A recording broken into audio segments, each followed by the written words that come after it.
On November 25, 1892, the sky over Newport was tinged with an unnatural crimson color.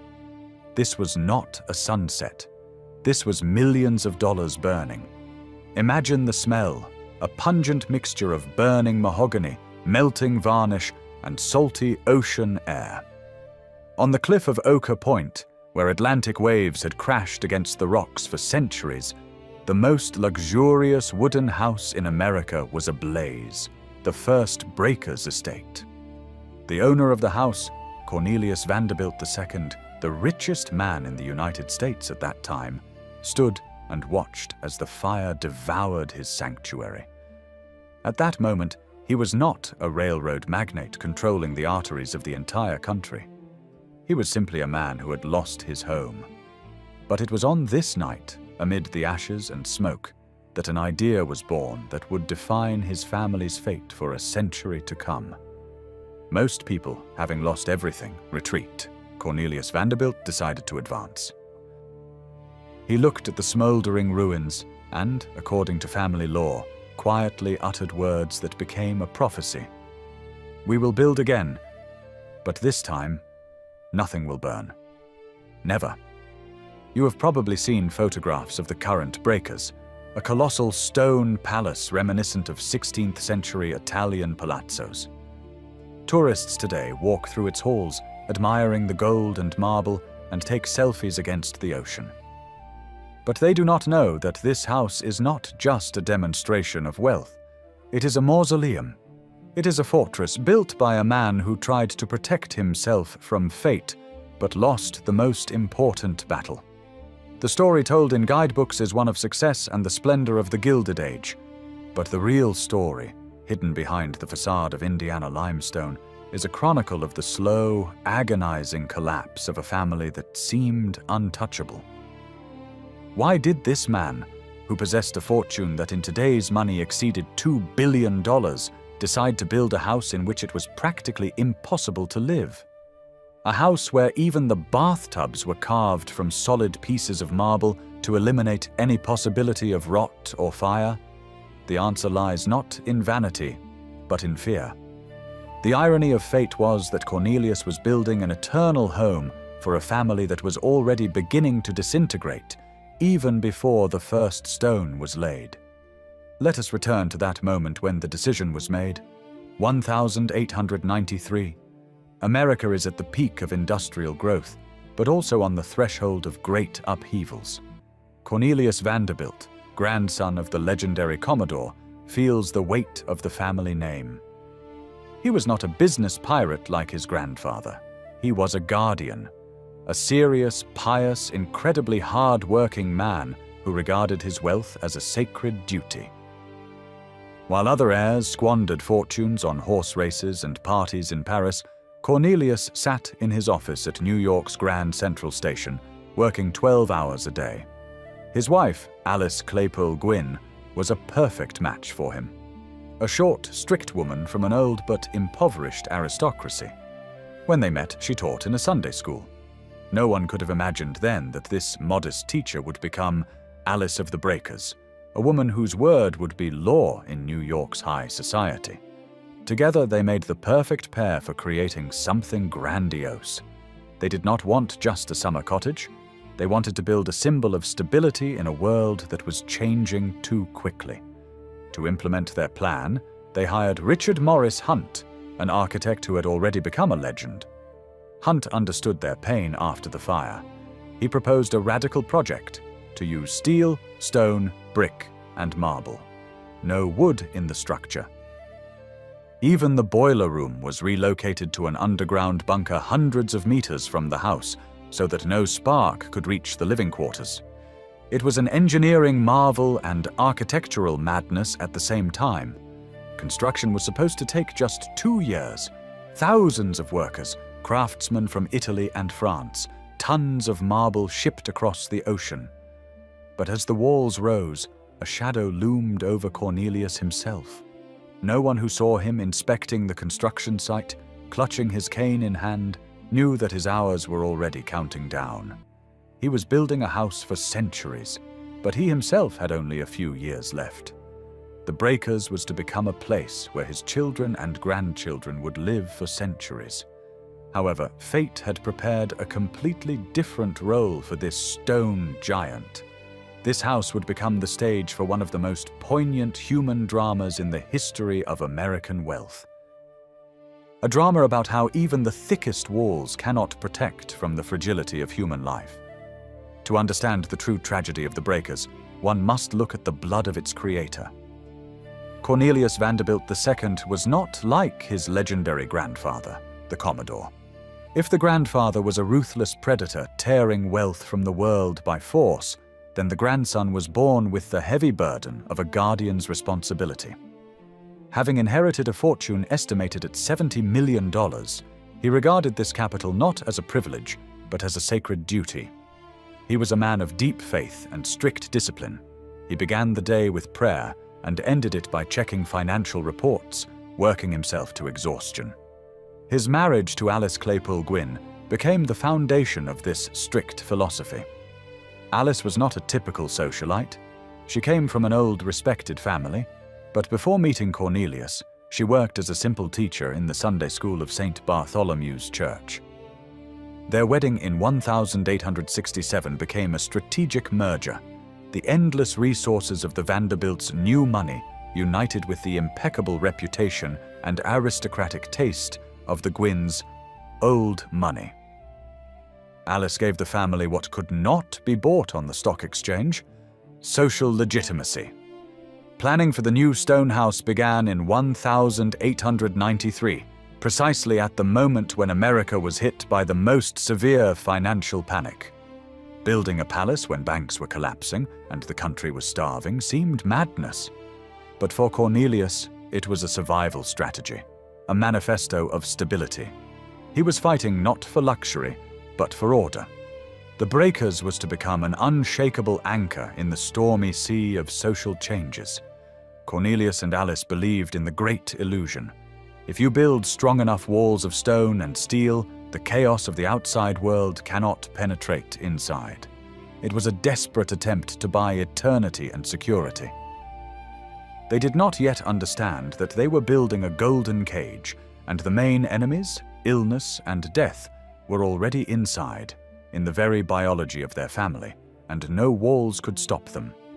In 1893, when the ashes of the old house were finally scattered by the winds of the Atlantic, Cornelius Vanderbilt II forged his most important strategic alliance. This was not a financial contract or a political alliance, but a creative partnership that was to forever change the face of the American elite.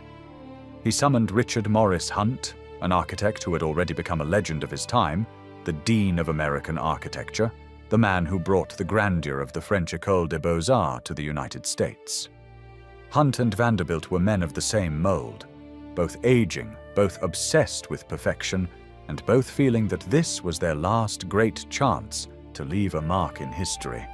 If Cornelius provided the resources, Hunt provided the vision. The strategy was bold. They decided to abandon the then popular style of French chateaux, which Nouveau Riche chose, and turn to something more ancient and weighty. They chose the style of 16th-century Italian palazzos from Genoa and Turin. The choice was deeply symbolic. Genoese palaces belonged to merchant princes and bankers who, like the Vanderbilts, controlled the trade routes of their world. It was a way to say without words, "We are not upstarts. We are the new aristocracy, equal to the Medici."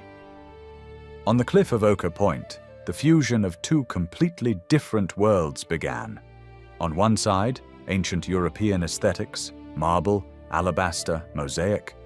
On the other, advanced American engineering. It was a marriage of art and industry. Hunt designed the house not as a traditional dwelling, but as a modern skyscraper laid on its side. The building's skeleton was made of powerful steel beams, the very ones used for constructing railroad bridges. This was Cornelius's personal guarantee. Not a gram of wood in the load-bearing structures. Even under the luxurious parquet floors were hidden concrete slabs and steel trusses. Construction turned into a military operation. The speed was unimaginable for that time. To complete the palace in less than 2 years, hundreds of workers labored around the clock on the site. For the first time in the history of private construction in Newport, electric lighting was used, allowing work at night. Local residents watched in amazement as a stone monster grew on the cliff under the hum of arc lamps. It was like building a pyramid. Marble was shipped from Italy, limestone from Indiana, stone from Canada. The logistics were so complex that a temporary railroad was built right to the construction site for delivering materials. The union of Cornelius and his wife Alice in this project revealed itself in a new light. Alice took on the role of curator of the interior world. While her husband dealt with the steel skeleton and the budget, she worked with decorators from the firm Alla des Fils in Paris. She approved every detail, from the color of the velvet to the pattern on the ceiling. It was a fusion of masculine thirst for security and feminine aspiration for elegance. Alice understood that this house must become a stage on which she would reign. In this union, there was no room for sentimentality, only cold calculation and impeccable taste. However, behind the facade of success lurked a growing conflict. The Breakers was conceived as a summer cottage, a place of rest. But the scale of the project got out of control. The area of the house amounted to more than 11,000 square meters. It had 70 rooms, 33 of which were intended for the staff. This was no longer a house, but an institution requiring an army for maintenance. Neighbors watched this construction with a mixture of admiration and horror. The Vanderbilts violated the unwritten rule of Newport's cottage community, to be rich but restrained. They built Versailles in America's backyard. But the most important thing was happening invisibly to the eye. Richard Morris Hunt, creating this masterpiece, was dying. He suffered from gout and other illnesses, and each blueprint came to him with difficulty. Cornelius Vanderbilt, paying the bills, also felt his strength leaving him. A stroke was already awaiting him in the near future.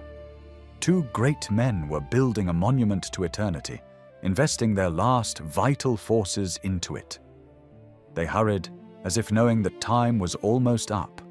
The Breakers grew with frightening speed, floor by floor, devouring millions of dollars and the health of its creators, becoming a stone embodiment of their race with death. When you pass through the massive 9-meter gates of the Breakers, you are met not by hospitality, but by overwhelming imperial power. The facade of Indiana limestone rises over the ocean like an impregnable cliff, ignoring the wind and salt. Entering the Great Hall, you enter a space that denies human scale, an atrium 14 meters high, where the walls are clad in stone imitating the street facades of an Italian courtyard. Psychologically, you feel not inside a house, but on an open city square, vulnerable and small in the face of eternity. This is an exact portrait of Cornelius's soul. The public here has completely swallowed the personal, and protection has turned into isolation. Proceed to the dining room, and you will feel the cold of this grandeur. 12 monolithic columns of red Numidian marble support the ceiling, where goddesses are depicted. The table for 34 persons was set with gold, but the stone acoustics made intimate conversation impossible. Guests had to almost shout to be heard at the other end. Sound here does not sink into softness, but echoes loudly off hard surfaces. A stark contrast is provided by the morning room, shining with unique panels covered in platinum. Here, in the cold, silvery light of the eastern sun, the family sought rare moments of seclusion. But even here the chairs stood in strict symmetrical protocol, not for bodily comfort. The entire house is a triumph of total control over matter.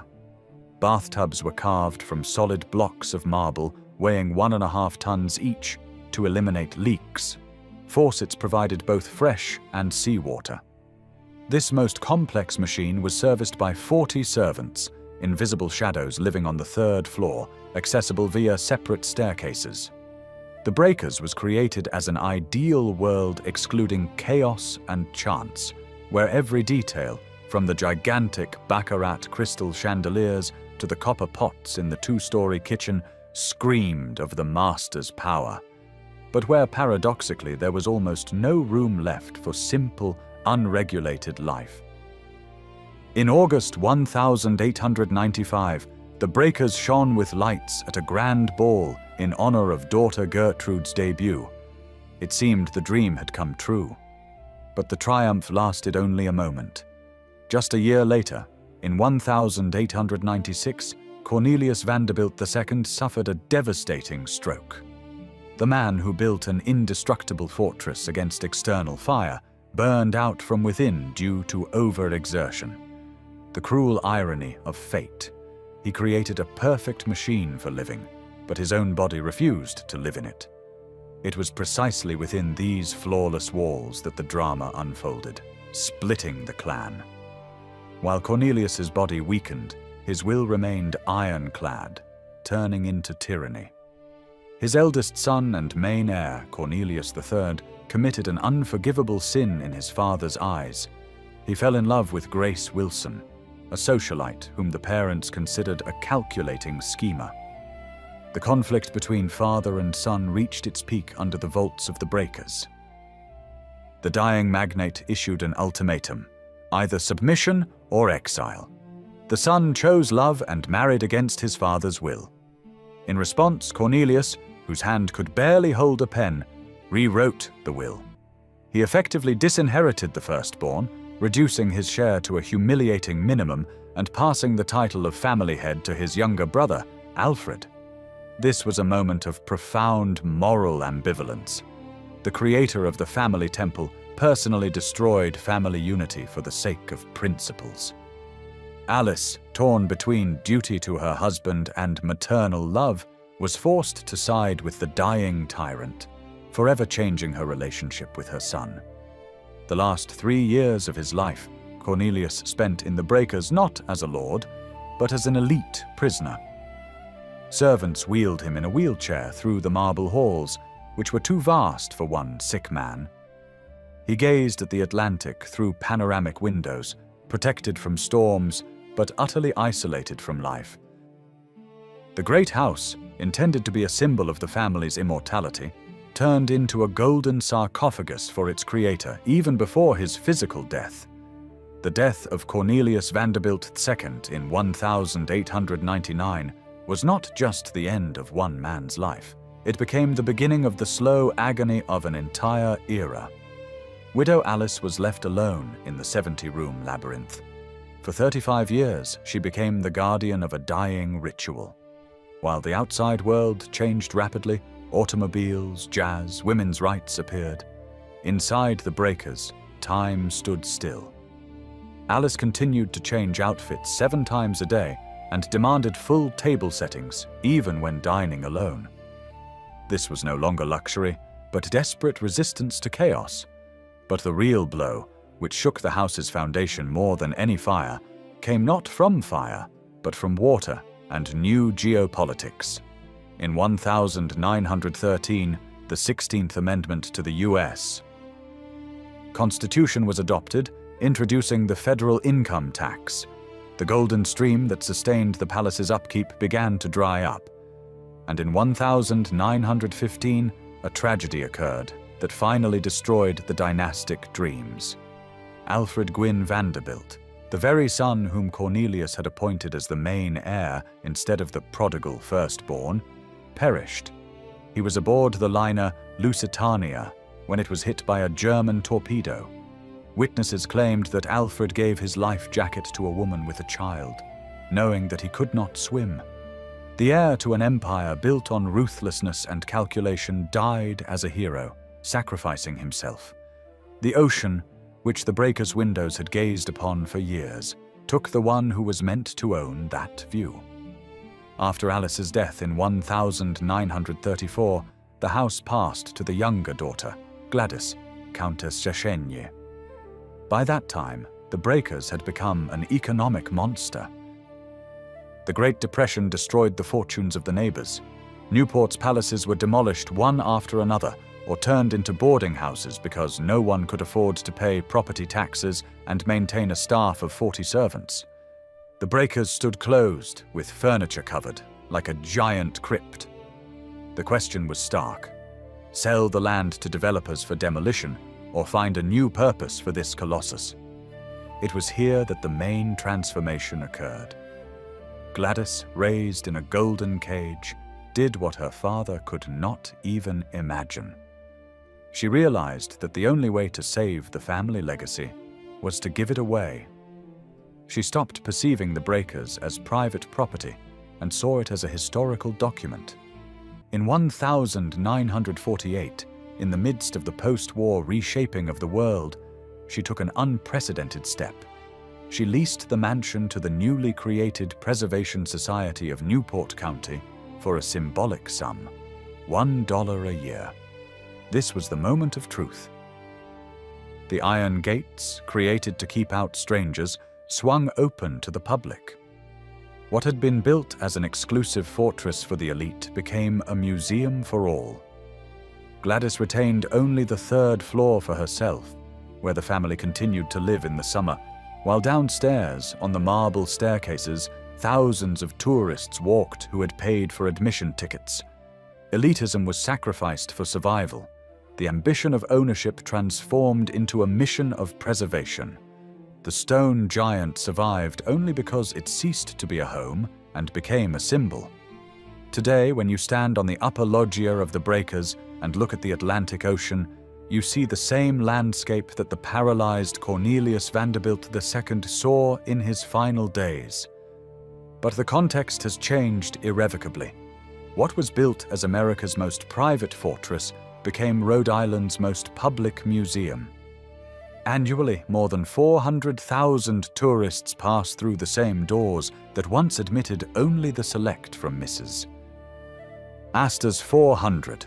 The story of the breakers is, essentially, a real-life version of The Great Gatsby, only told to the end. If J. Gatsby built a mansion to reclaim the past and one woman, Vanderbilt built to secure the future and an entire dynasty.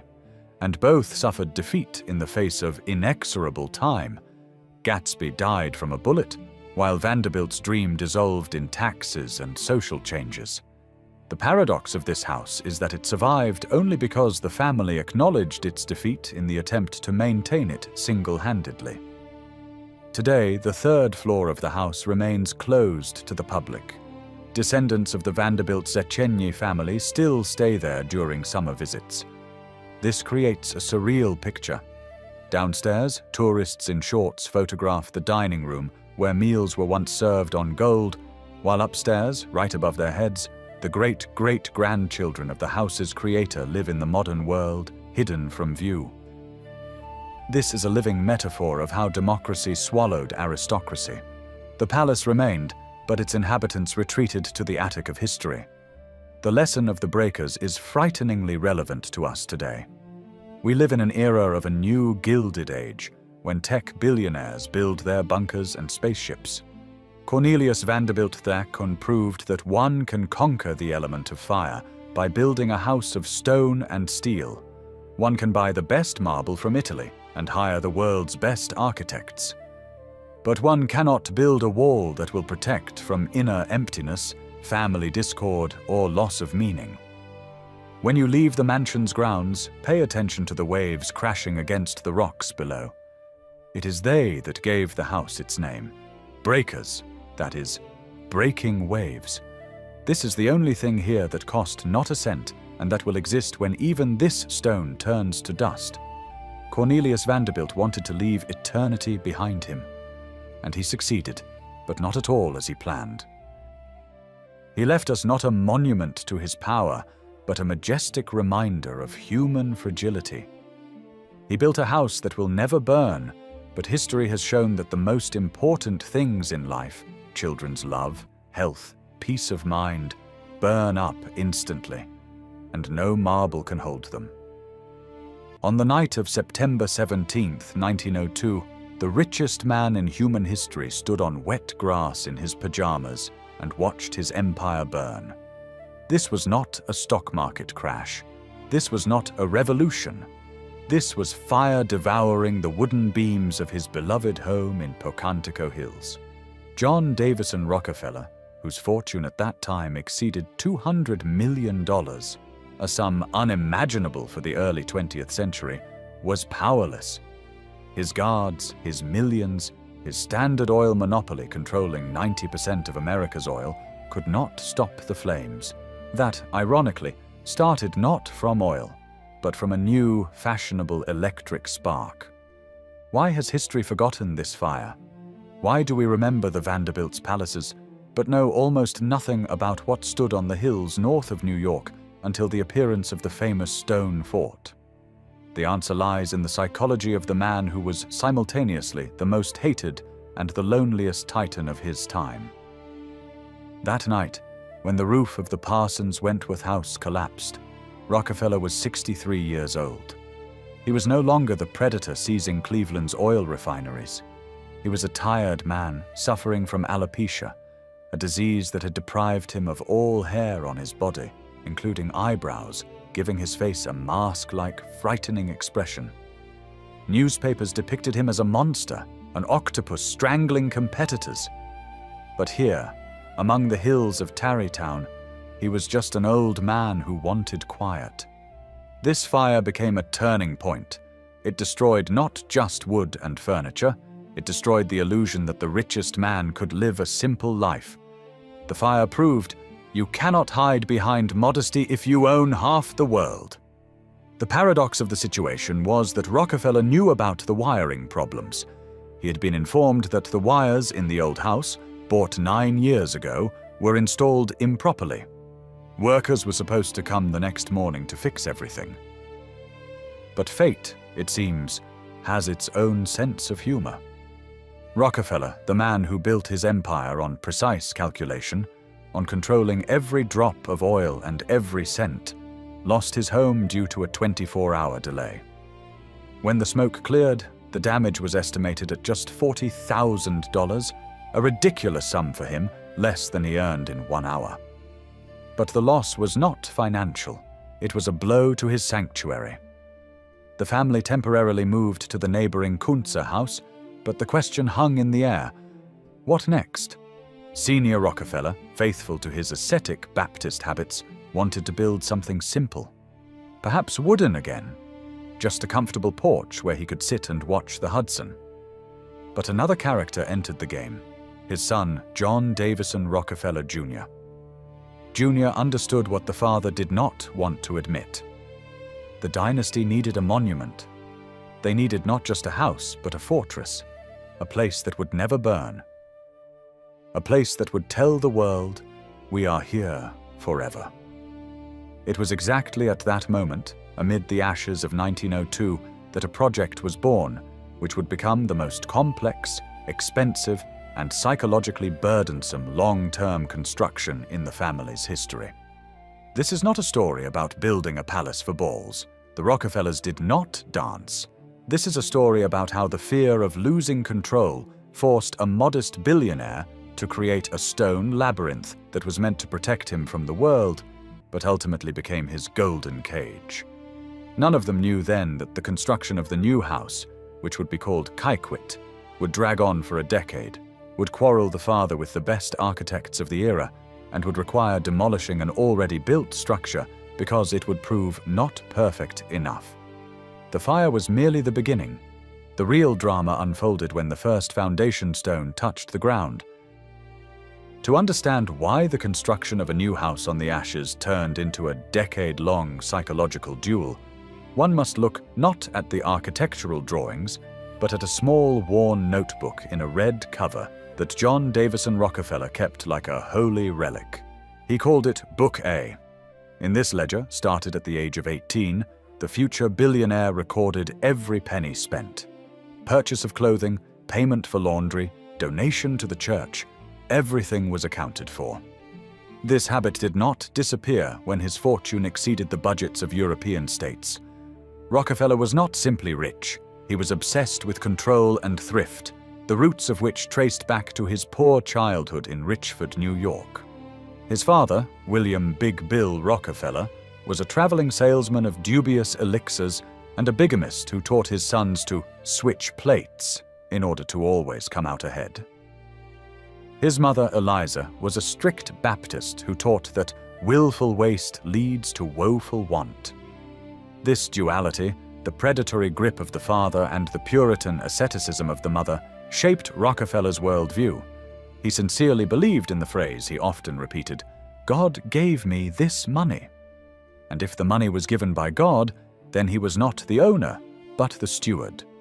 Spending them on golden toilets or marble staircases, as the nouveau riche did in Newport, was for him not just bad taste, but a sin. That is why he chose Pocantico Hills.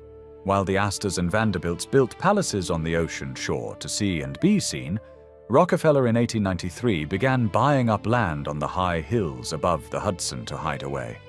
He needed not balls, but landscapes. He bought plots from neighbors, relocated roads, planted thousands of trees, creating his personal Eden, fenced off from the world that hated him by high fences and dense forests.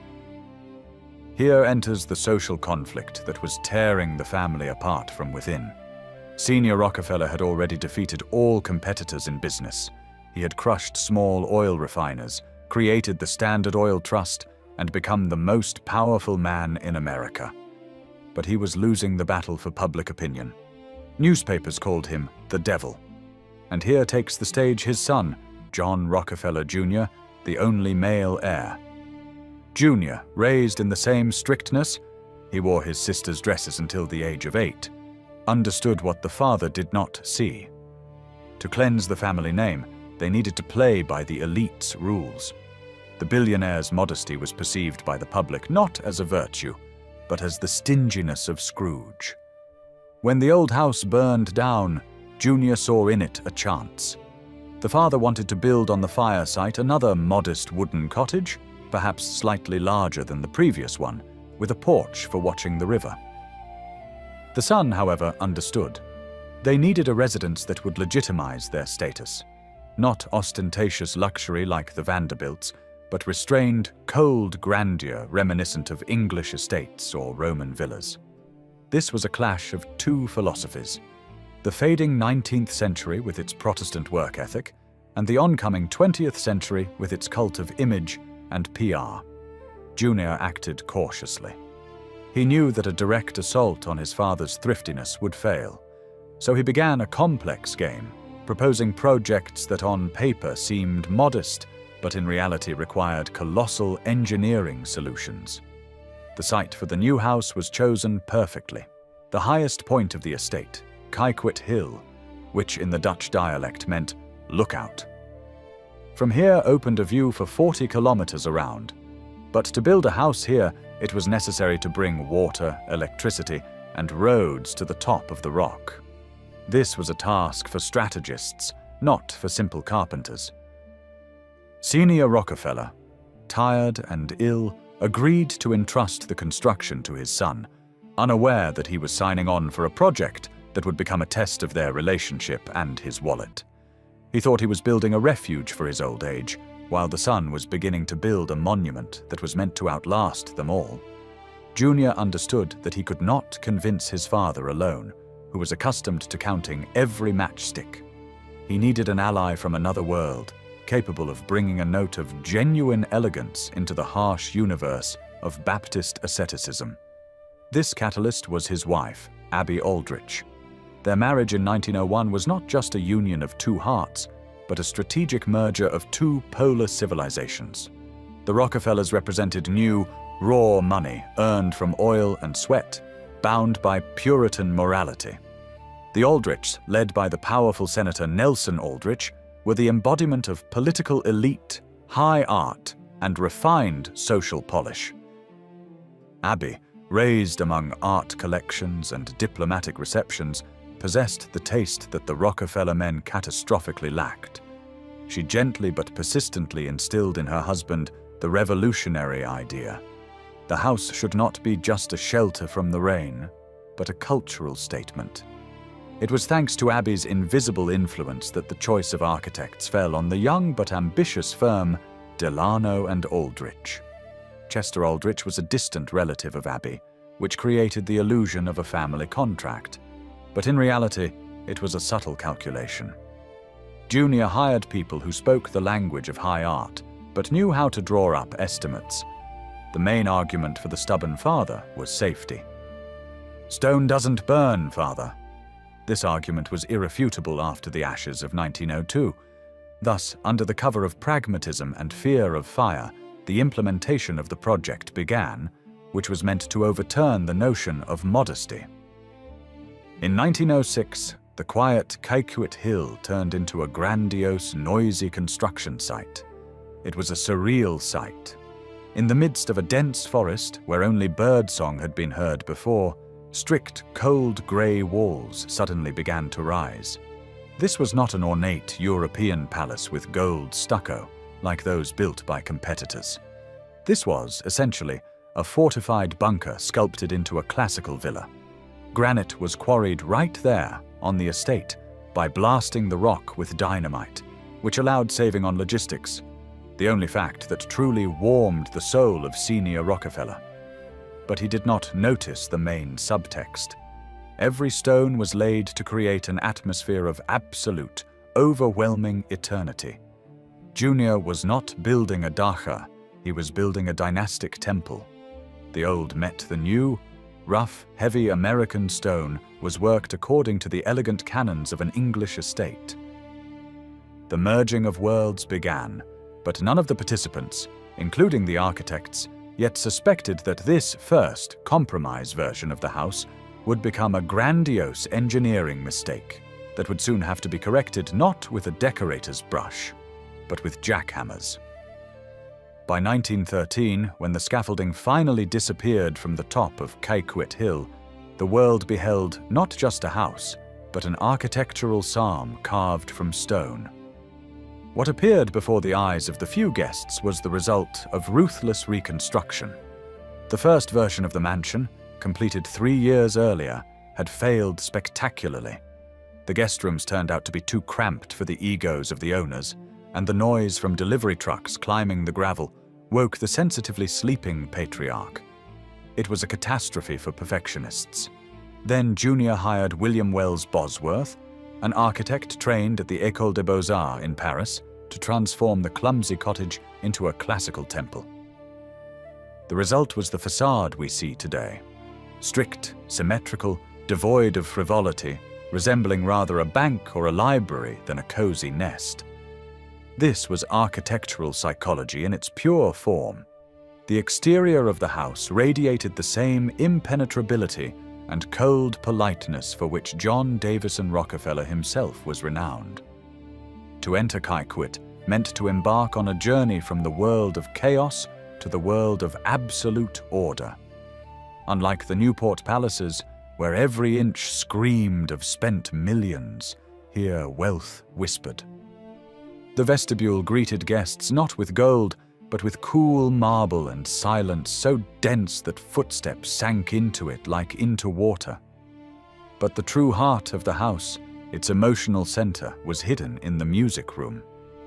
Here, under a unique ceiling window, an oculus that during the day let in soft, diffused light and at night allowed viewing the stars, stood a huge organ. For senior Rockefeller, a man who considered theater a sin and cards a vice, music was the only permitted passion. When the organist pressed the keys, the sound filled the space, vibrating in the listeners' chests. But thanks to the thick walls, not a single note escaped outward. This was a metaphor for Rockefeller's life, a storm of emotions inside, absolute silence outside. However, the most telling detail of this estate was hidden from view. It was not the tapestries or the Ming Dynasty Chinese porcelain that Junior so loved. It was an engineering system designed to solve the problem of that very noise that irritated the father. Bosworth designed and built gigantic underground tunnels for delivering coal and supplies. Trucks and wagons drove straight into the belly of the hill, unloaded underground, and left without ever appearing on the surface.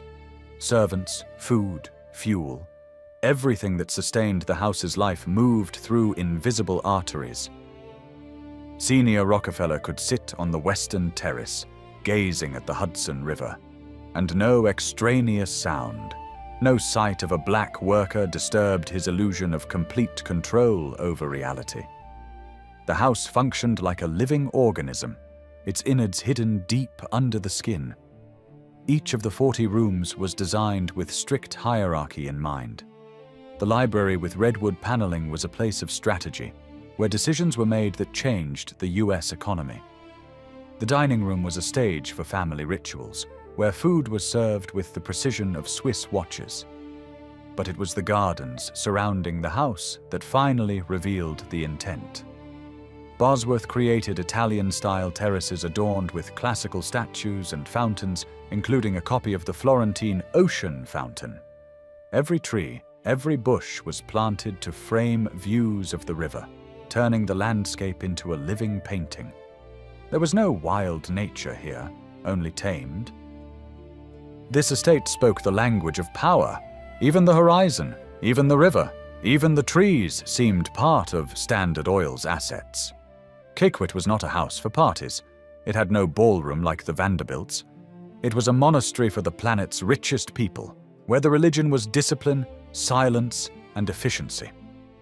Here they lived not to enjoy life, but to control it. In March 1915, when the echo of construction work had barely faded in Caquet's corridors, the stone walls encountered an enemy that no Standard Oil check could stop.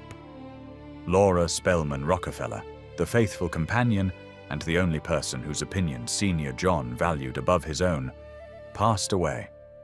This event exposed the most terrible irony of the entire project.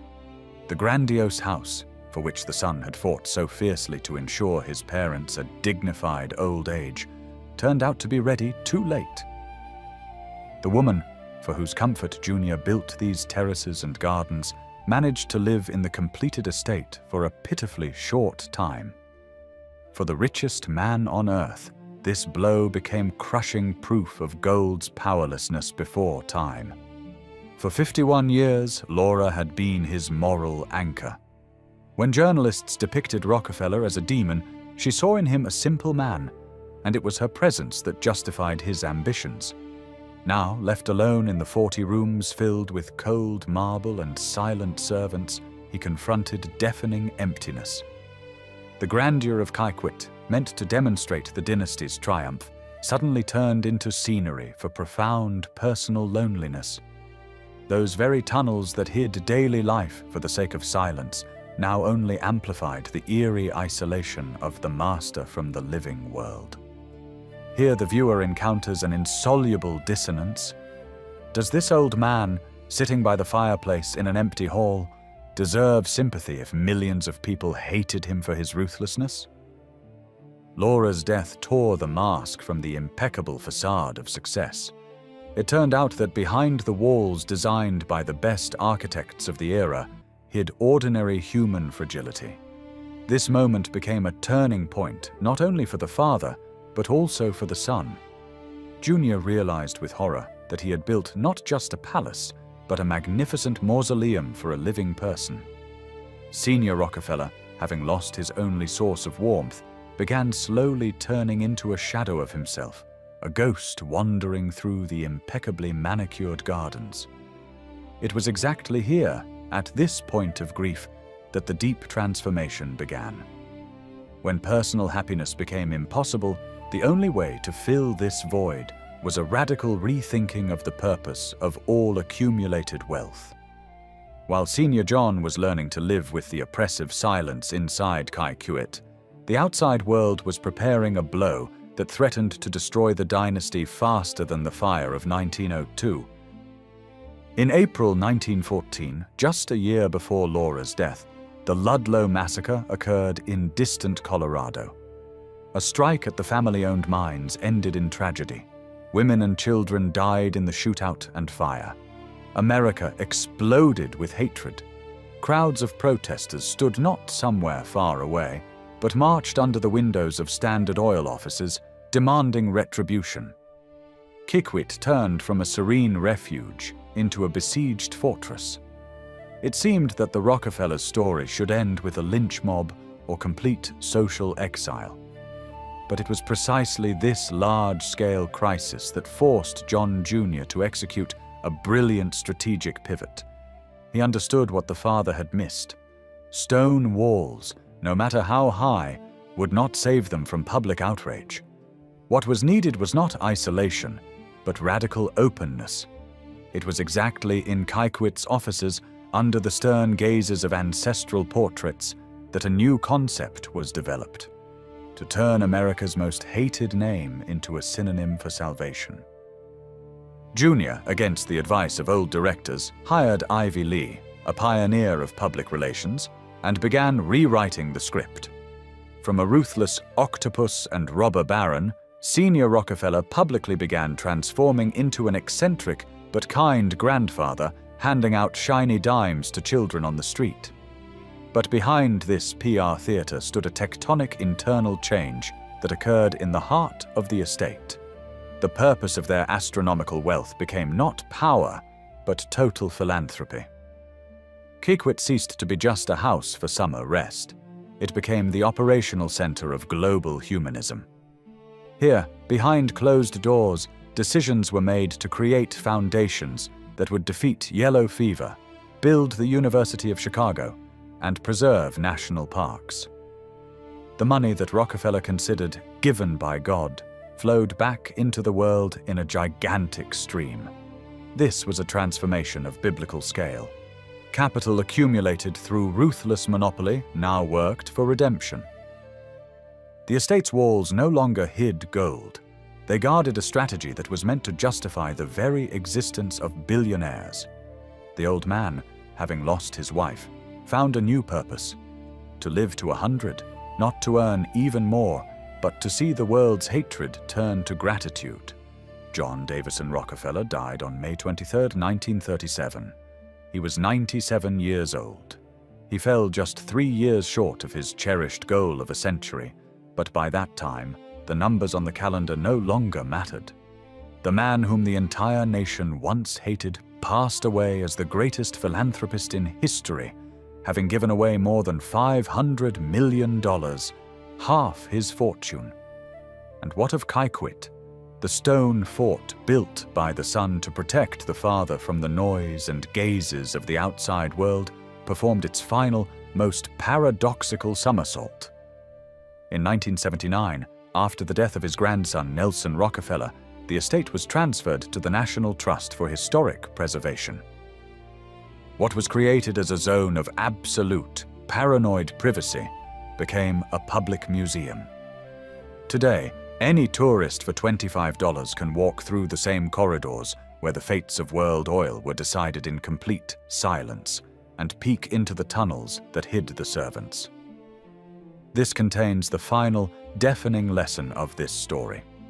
Unlike the literary Jay Gatsby, who built a castle for the sake of illusion and died in solitude, or the real Vanderbilts, whose marble cottages in Newport became cold mausoleums of vanity, the Rockefellers managed to transform their real estate into a living legacy.